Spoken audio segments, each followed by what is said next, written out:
السلام عليكم.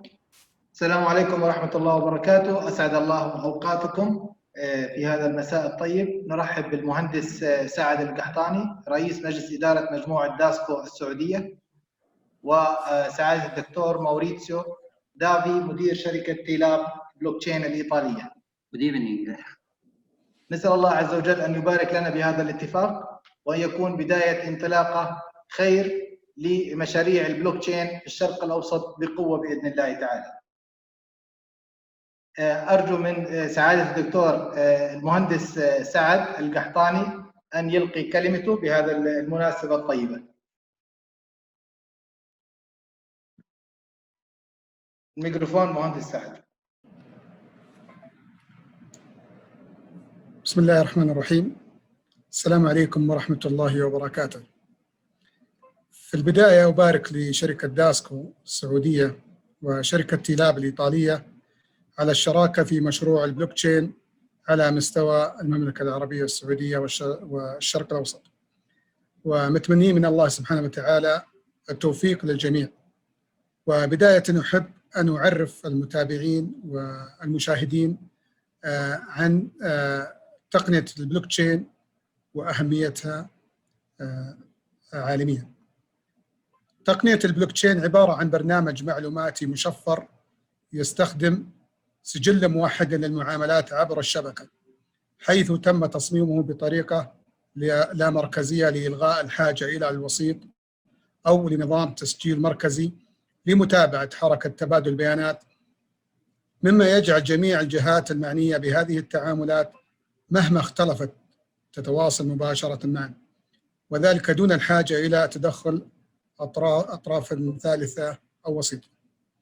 وتشير التقارير أن نصيب المملكة العربية السعودية من اقتصاد تقنيات البلوك تشين ستبلغ بمشيئة الله 250 مليار دولار بحلول عام 2028، وإن تقنية البلوك تشين ستثري اقتصادا قوامه 9 تريليونات دولار بحسب تقرير منتدى الاقتصاد العالمي بحلول 2028، وتبلغ حصة الشرق الأوسط منها حوالي نصف تريليون دولار.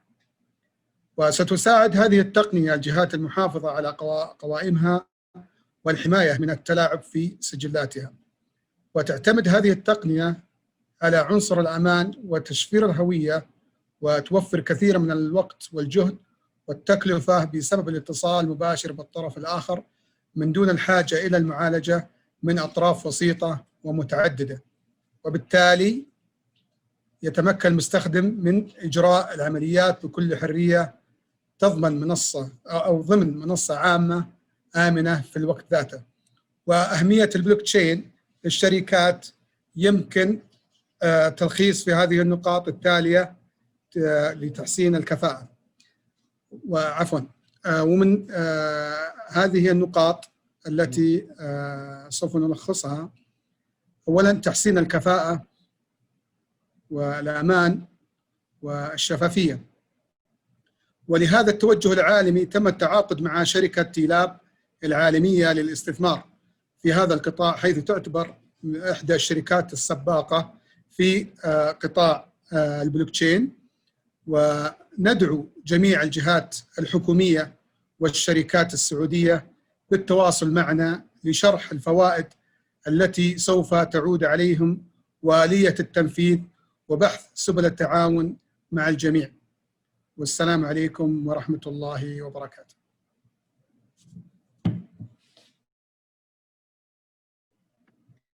شكرا للمهندس سعد القحطاني على هذه المداخلة الطيبة المباركة.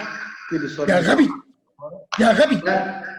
الكلمة مع الدكتور موريتسيو دافي. تفضل. Hello everybody.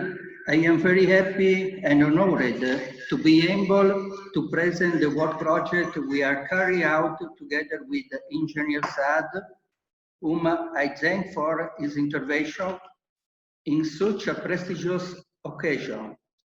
I also thank Dr. Safran, who is by my side in the project with an important role as a commercial and relational link between companies in the Middle East.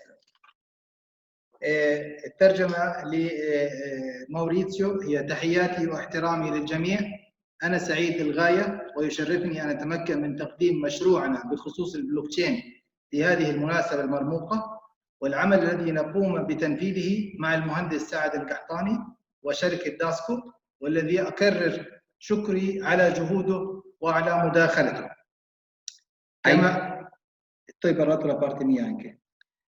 كما أشكر السيد خالد صفران الذي كان بجانبي في مشروع ودوره المهم كحلقة وصل تجارية والربط والتشبيك بين الشركات في الشرق الأوسط ومؤسستنا بلوكتشين T.Lab الخاصة بنا، والذي ينقل ويترجم المفاهيم التي عبرت عنها وأعبر بها عن نفسي وعن مشروعنا. وأشكر مهندسينا المهندس هشام مسعود من باريس فرنسا ونيكو من بنتاريلا الذين هم بجانبي في المشروع. I would like to precise that he also, our T.Lab and T.Lab blockchain structure being an intermediate between us and the Arabic-speaking companies. I thank our engineers, Engineer Moussaid from Paris, France, and Engineer Bentrella, who are by my side in the project and who will give you some technical illustration later on. My job is to solve the problems of companies by improving margins, higher EBITDA, with the lowest possible internal and external business risk.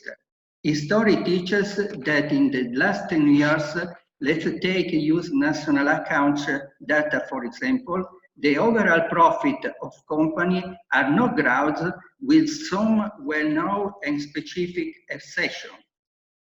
وظيفتي هي حل مشاكل الشركات من حيث تحسين الهوامش الإب داتا بأقل مخاطر الأعمال الداخلية والخارجية الممكنة. يعلمنا التاريخ أنه في السنوات العشر الماضية، لنأخذ مثلا بيانات الحسابات القومية الأمريكية على سبيل المثال، لم تنمو الأرباح الإجمالية للشركات مع بعض الاستثناءات المعروفة والمحددة.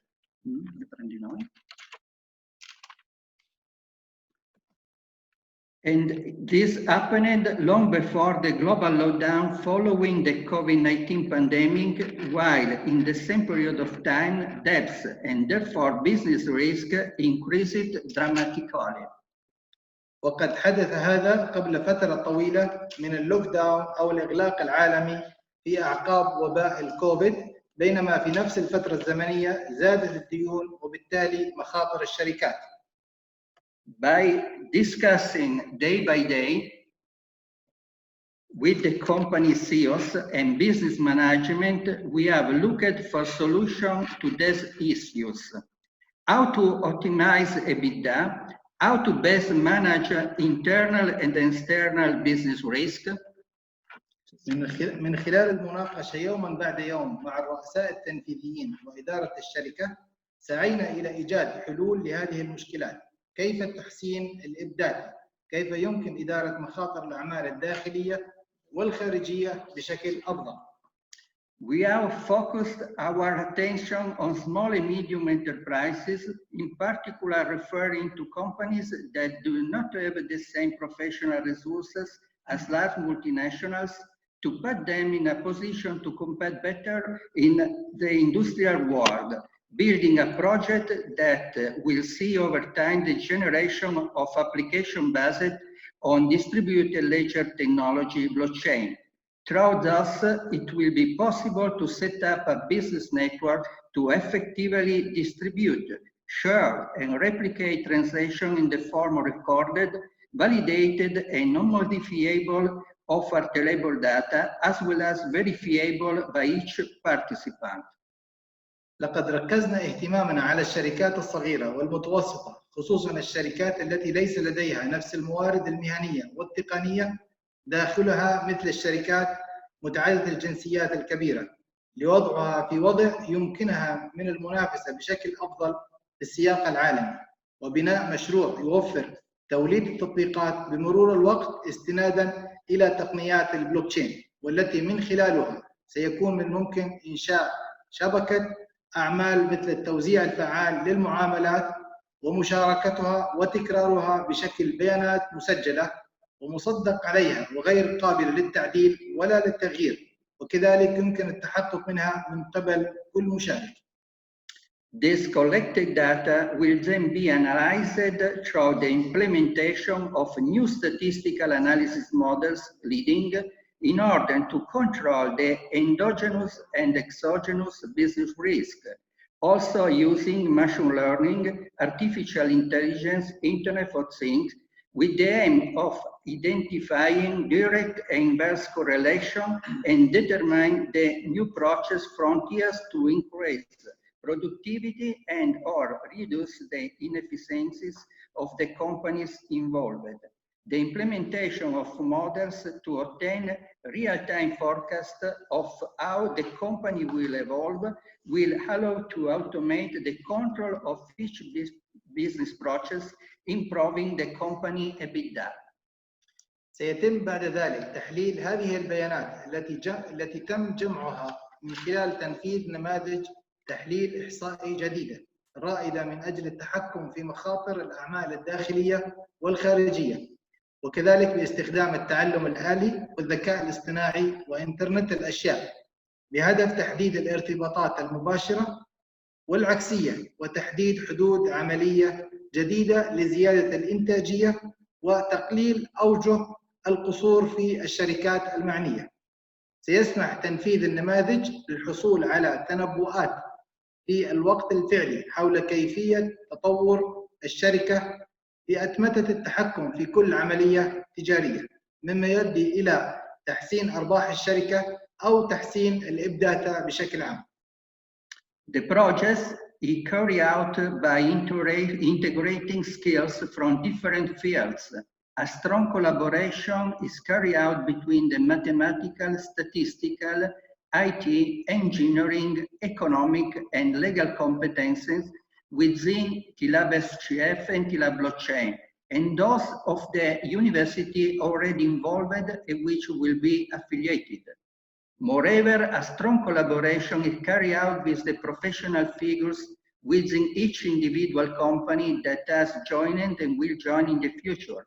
The Internet of Things alone leaves a green margin of improvement, as well as the artificial intelligence and the blockchain, but it is only their simultaneous use and application to multiple companies with the addition of mathematical statistic work, which will allow to solve more and more pressing problems for management and properties. يتم تنفيذ المشروع من خلال التفاعل مع المهارات الرياضية والحسابية والإحصائية والتكنولوجيا المعلوماتية والهندسية والاقتصادية والقانونية لتيلاب SGF وتيلاب بلوكتشين بالتعاون مع الجامعات المشاركة معنا سابقا ولاحقا والشخصيات المهنية والتقنية داخل كل شركة على حدة من التي انضمت أو سوف تنضم فيما بعد. تترك مجال الIoT وحدها مساحات مهمة للتدخل كما في الذكاء الاصطناعي والبلوكتشين، بحيث تستخدم في وقت واحد ويتم تطبيقها على شركات متعددة مع إضافة العمل الإحصائي الحسابي الذي يسمح بحل المشاكل الأكثر إلحاحاً للإدارة والممتلكات. In an economy based on applied knowledge, lack of knowledge implies low profitability, giving rise to an enormous business risk. Furthermore, the well-known COVID-19 crisis has forced many companies to rethink their organizational and development model. So, what could be a better opportunity to turn everything in an opportunity? Then to all the participants for their attention, and I leave the floor to Engineering Nico Ventrella, Engineering Hicham Moussaïd. في اقتصاد يعتمد على المعرفة التطبيقية، يدل خطر نقص المعرفة إلى انخفاض الربحية وزيادة مخاطر الأعمال الهائلة. أزمة كوفيد أجبرت العديد من الشركات على إعادة التفكير في نماذجها التنظيمي والتنموي والتطويري. لذلك ما هو أفضل وقت لتحويل كل أزمة إلى فرصة، وهذا الوقت هو أفضل وقت. شكرا لجميع المشاركين على اهتمامهم، وأترك الكلمة للمهندس نيكول فينزاريلا وهشام مسعود بعد توقيع الاتفاقية مع سعادة المهندس سعد القحطاني ودافي موريتسيو. si firma l'attifaqiyya il contratto.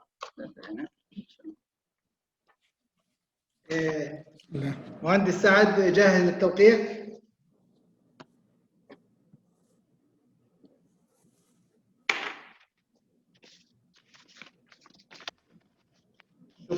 شكرا للمهندس موريتسيو دافي، وشكرا للمهندس سعد القحطاني، ونسأل الله عز وجل أن يبارك لنا ولكم وللجميع في هذه الاتفاقية بإذن الله تعالى.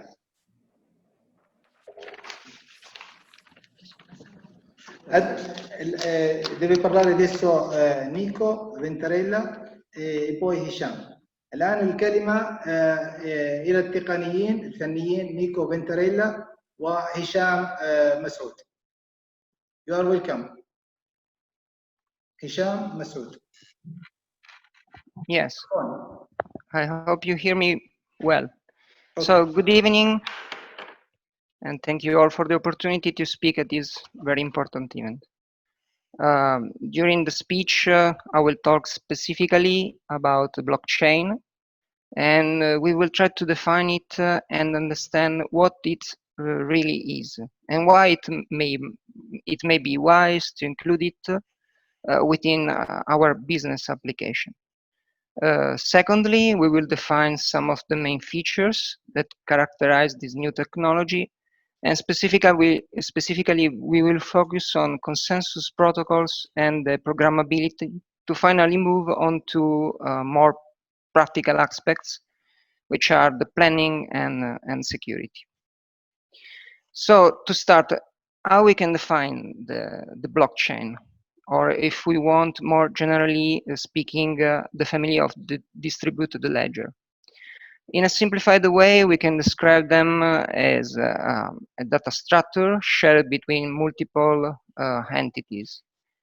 The way the information is validated and managed within the network results to be no longer editable, or at least very difficult to do. If we consider a timeline, we can see the evolution of the information management system over time. From yesterday till nowadays, companies have been used to managing their data on specific corporate data warehouse, which is usually centrally controlled by the company's information system. The data is often replicated within the company itself to be used in different ways, which lead to inevitable modification of the data, or at least data lost throughout the data life cycle. But the data cannot be considered certified at source, and if they need to be shared outside the company, it is necessary to pass through the screening, throughout the screening of third parties, whose function is exactly to verify the information and validate it. And we all know that these processes are really lengthy and expensive. So the distributed ledgers help us in this sense, because thanks to the decentralization, the information is shared on multiple nodes and on multiple databases, which means that does make data modification a really difficult process, if not really impossible. Once the data has been written, it can be considered verified at the same time, and at the same time accessible to the actors who are part of the network. The way the information is recorded within, usually within a chain blocks with a defined timestamp, give us the certainty of the traceability of the information itself. So talking about the features of this technology, which are the characteristics that make the blockchain, or anyway the distributed ledger, interesting to us. I said before that it is made of shared data and shared data structure within a specific network in which multiple nodes take part and whose function is both to host the registers and participate in the validation process that leads to the writing of the information in the register themselves. So the nodes do not need to know exactly the information recorded. They rather play a fundamental role in the consensus process that leads to an agreement on whether or not the information can or must be acquired and recorded. So once the information in the form of transaction has been acquired, these data are grouped chronologically within blocks, which are linked with a parent-child logic to form a time chain. The connection between one block and the other, from the father to the child, take place through the use of digest obtained by the hashing of the information content of the blocks themselves. The integrity of the information is effectively guaranteed within the system through the use of cryptography and the consensus protocol that allows the network to reach the agreement on the information to register. If the consensus is not reached, of course, the blocks does not become part of the blockchain. When the information is known for a certain moment onwards and cannot be changed, but eventually only be updated, knowing the variation over the time, we have reached the concept of notarization. The notarization of the data, which is determined by the intrinsic feature of the technology used. This is really interesting for us as interesting inputs where the data perform its maximum functionality. The fact that the information is considered safe and is available relatively quickly offers indeed a great value added. If you want to give a practical example, let's, for example, think about using it in a due diligence context. We would have the possibility to use the data in the blockchain, having already certified information available in a very short time, and thus reducing the cost related to the verification process itself. Now, to focus on the main feature of the blockchain, I decided to report two fundamental aspects. The first one is the consensus process that's allowed the nodes to reach an agreement regarding the validity of the information, which must then be written into the register. The consensus protocol can vary according to the type of the blockchain technology considered. In this case, I specifically reported the protocol used in Hyperledger Fabric, which is one of the multiple projects about distributed ledger under the Linux Foundation. Specifically, it's an authorized distributed register and therefore studied for corporate use. It makes use of a lighter consensus process, which is lighter if compared to the proof of work, both in terms of time, so that's effectively allowing to increase the speed and frequency of the transaction carried out, and in terms of energy consumption. The process is based on an ordering system that has the task of collecting all the transactions generated by the various entry points of the different organization. Before arriving at the sorting system, the protocol provides the endorsement by the nodes, the administrator nodes of each individual organization according to defined policy that identify, for example, the minimum number of nodes that must give their OK to the transaction. This verification is also made with respect to the information that is already present in the data structure. Therefore, it is checked that the transaction if it's checked that the transaction is inconsistent with data already registered in the estate database. Once the information is validated by the administrator, it is signed by the administrator and sent to the order system, which packages all the transactions received within a single blocks and subsequently passes it to all the nodes of the network for their own verification.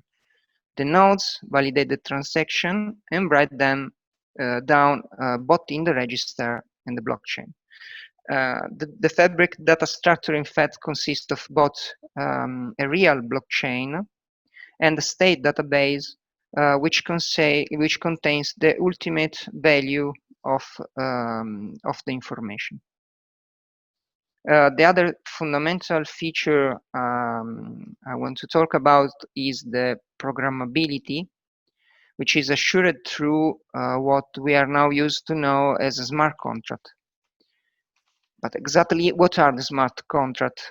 They are programs written in a specific code, which can be Solidity if within Ethereum, or in the case of Fabric, could be written, for example, in Java, JavaScript, Go language, and ultimately Python.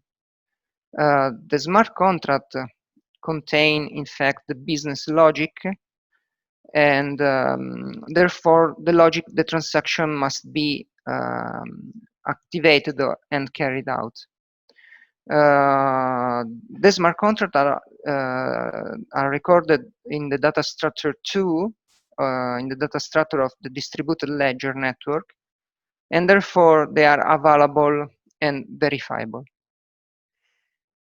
Now, going down more on practical level, I want to focus on the real project that could embrace this new technology. I think it's necessary to consider which are the activities to be set up to introduce this technology on already existing system and processes.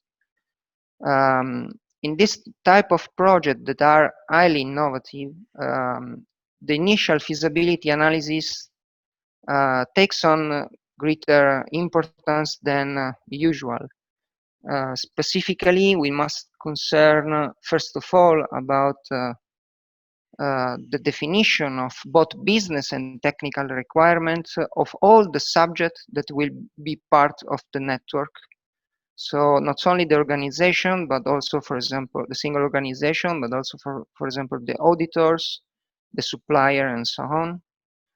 And in this, the blockchain poses us a conceptual challenge because it changed the paradigm information that the information is managed, and forces us to rethink the way the processes are managed overall.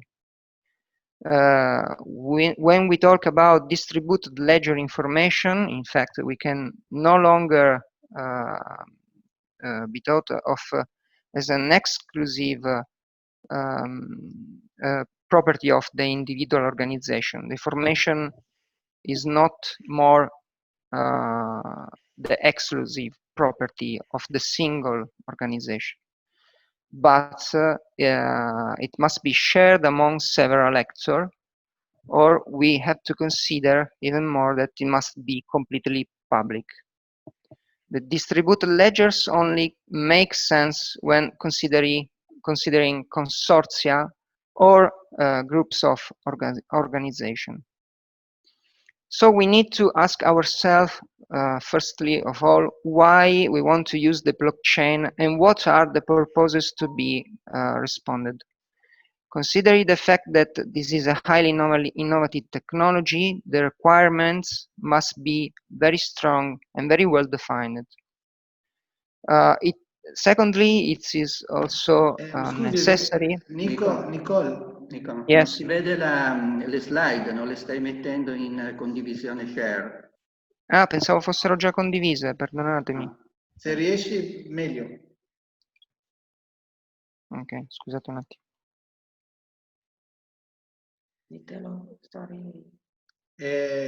فقط عشان يعمل شير للملفات والصور التوضيحية. هي في كل الأحوال الملفات موجودة كلها على صفحتنا وعلى موقع سعودي موبايل شو على المعرض. Se sono complicate andiamo avanti. Ok, dovrei avercela. Perfetto.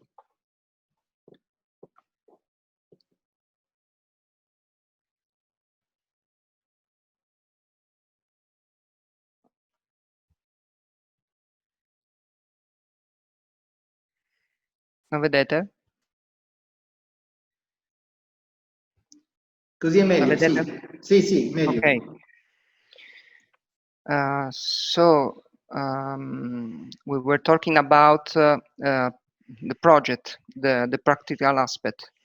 The second practical aspect I want to focus on is the necessary to analyze the status quo of the information system of the organization, which must be done both in terms of informative systems.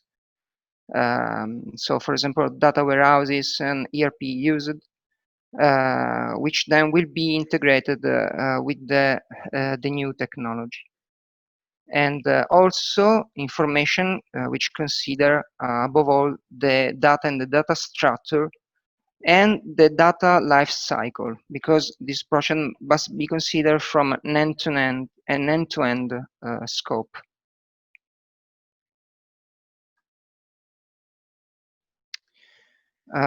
Then we could decide which kind of blockchain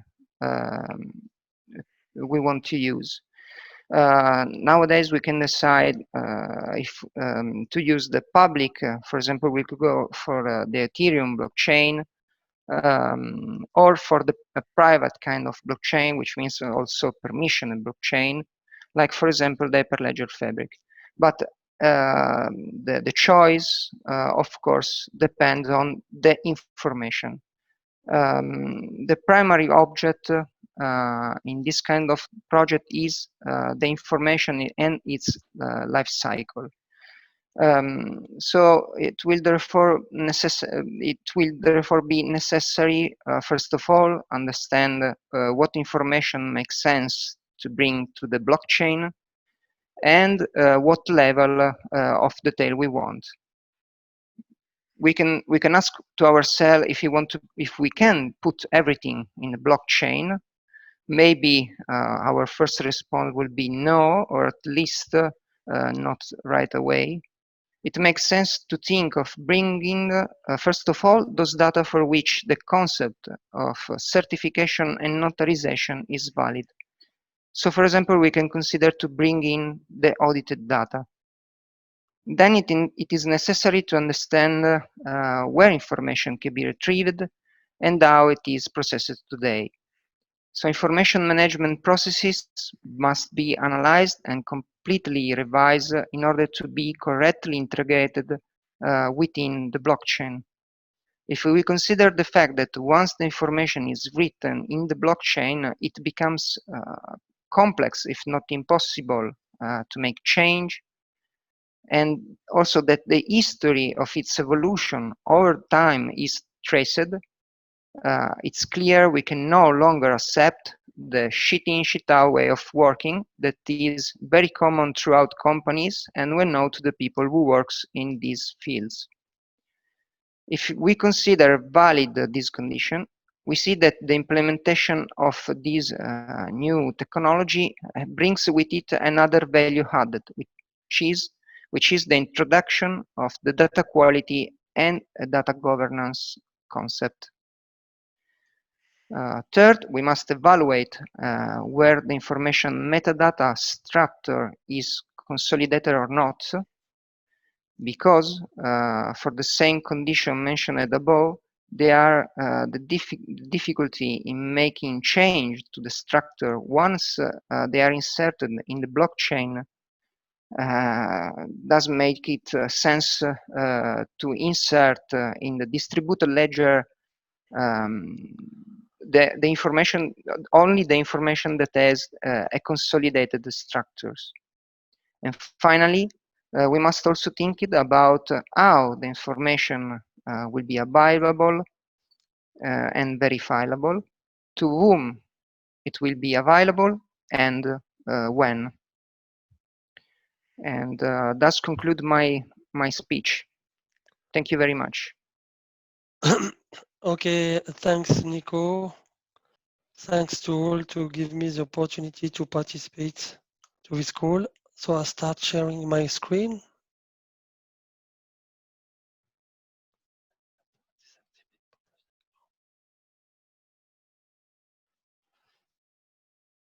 Okay, I have a problem by when I'm sharing my screen. I have not this option. Okay, Nico, could you share and go to my slide, please? No, Mr. Hisham, now you have the authority to share anything what you want. Okay, thanks. Carol.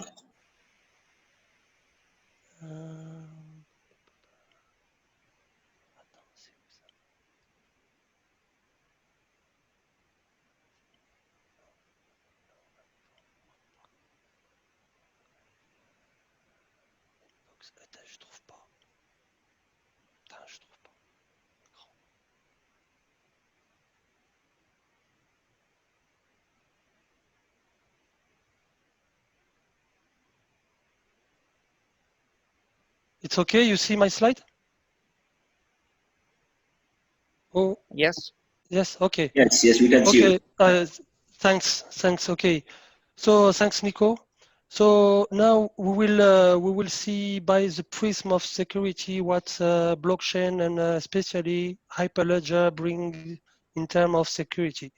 We'll start with the security concept for any IT system or any IT application. We have three main concepts: confidentiality, integrity, and availability. Confidentiality, so the data must be private, keep private, where people which are not authorized cannot access to the data. Integrity, its mechanism against the tampering of data must be in place.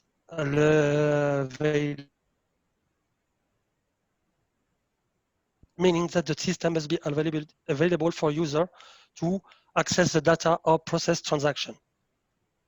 Okay, so now first, confidentiality in blockchain. In general, as Nico said, we have two types, public and private. In public, all the data are available. You can connect to the ledger and see the data.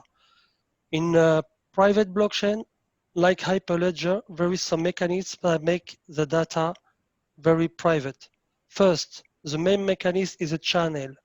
That when you define a Hyperledger architecture, you define a channel where stakeholders, participants are involved. They can share data, make transactions. But sometimes in the same channel, you would want sometimes that some data are very sensitive and only some participants of the challenge have the right to see this data. So you can define what it's called a private collection.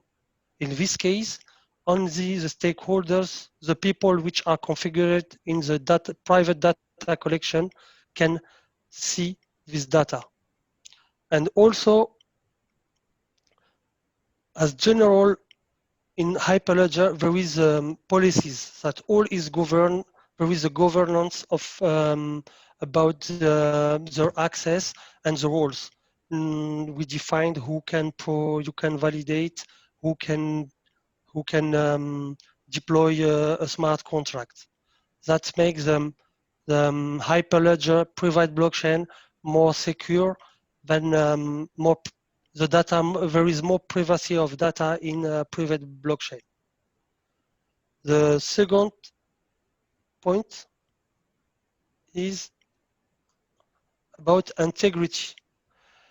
So by design, any public or private blockchain offer security and guarantees that there is the tampering the data is very difficult. Why? Because the is encrypted and the way of storing data is very is like hash tree, so it's very difficult to modify. And also in private blockchain, only authorized people can access the data. So there is a policy of enrollment of users and of participants. Each transaction is immutable, meaning that to the structure of the chain make that if you want to modify one block, you have a lot of, it's very difficult. And also the other point is that all the data is time stamped, so that so you have a timekeeping of all. So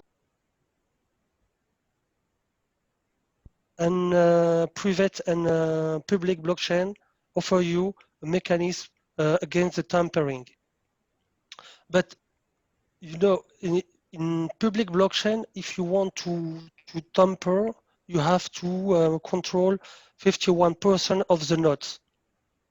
Because it's public, it's impossible. In private, the number of the nodes are less, but because it's private and there is enrollment policy and security policy, they enforce this integrity point.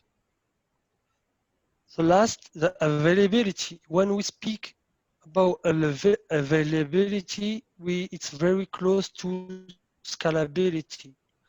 What will make your system scalable, available for your user?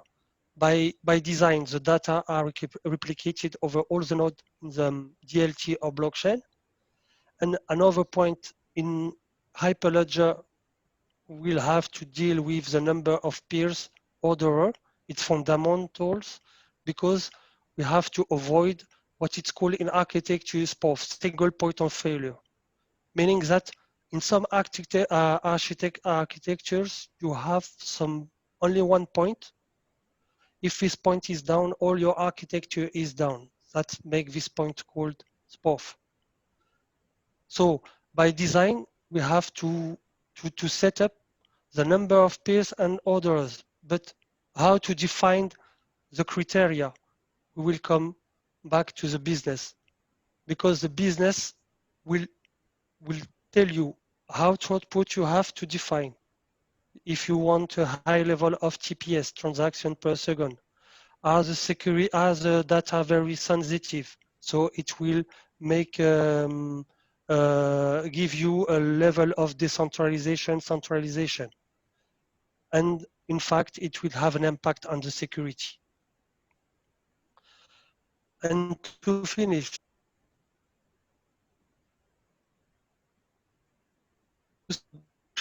high evolution in the distribution of data, sharing data, making transaction in distributed environments that you can share data, process transaction all around the world. But it's not a silver bullet, meaning that it's not enough. You have to deploy smart contracts, deploy application around this system.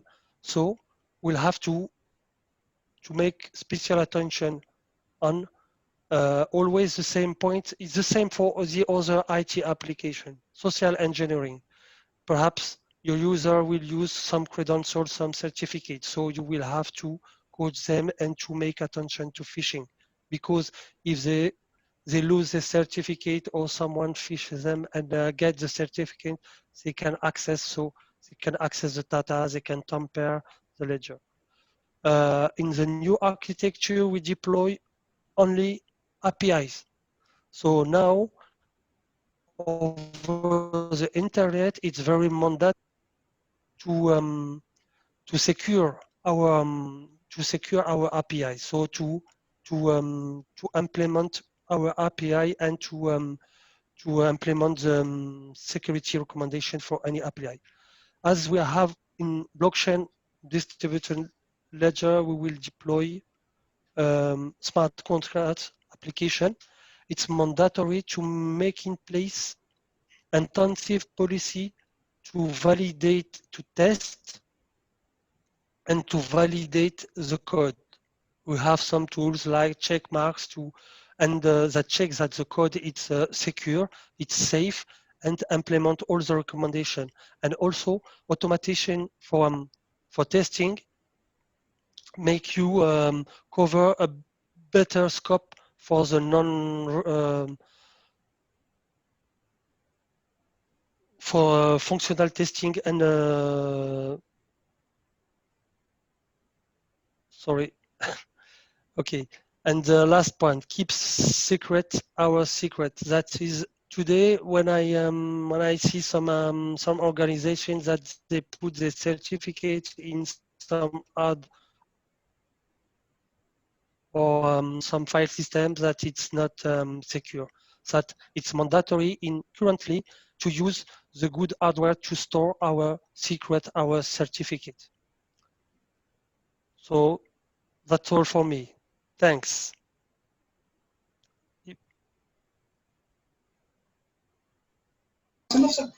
Thanks, Mr. Hisham. We have 10 minutes to get any questions from anyone. Okay.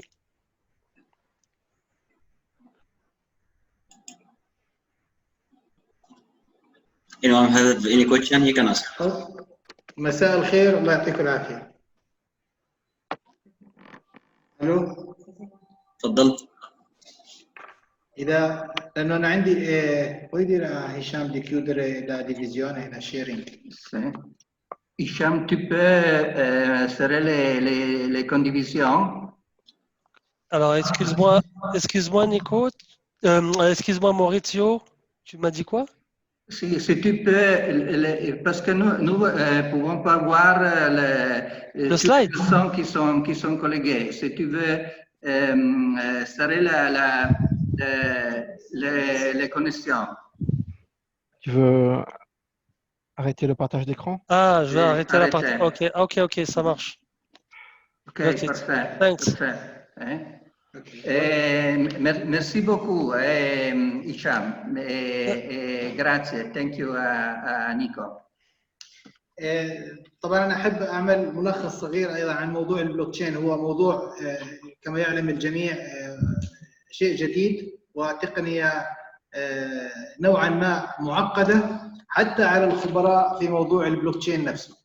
فلذلك أي سؤال أو أي استفسار ممكن من المتابعين يحتاج لمعلومة محددة عن موضوع البلوكتشين وتطبيقاته وخدماته ممكن يكون في تواصل مباشر سواء مع سعودي موبايل شوب أو مع داسكو أو معنا إحنا مباشرة حتى نقدم الإجابة الوافية والكاملة عن أي استفسار.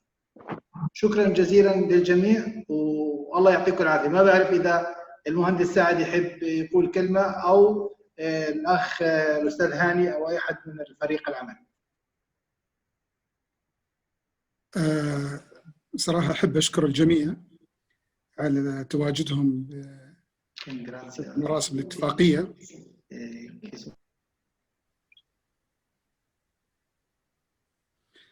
أيضا أشكر الفريق العمل على قيامه بتنظيم هذه ورشة العمل، ونتمنى إن شاء الله أن توقيع الاتفاقية هي بداية انطلاقة البلوكتشين في الشرق الأوسط، ونتمنى تتكاتف الجهود لتعم الفائدة وتحقيق الفائدة لأوطاننا جميعا. شكرا لكم جميعا مرة أخرى. شكرا جزيلا، الله يعطيكم العافية. ومثل ما تفضل المهندس سعد إن شاء الله أنه يكون توقيع الاتفاقية فيها خير وبركة على الجميع، على شركة داسكو والإدارة فيها وشركة بلوكتشين T.Lab بلوكتشين الإيطالية وعلى جميع العاملين في هذا المشروع بإذن الله تعالى. شكرا والله يعطيكم العافية. Thank you very much. Grazie mille a tutti. Grazie a tutti. Bye. Thank you. Bye.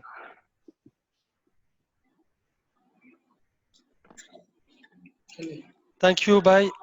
شكرا. Grazie. مع السلامة. شكرا. مع السلامة. يلا.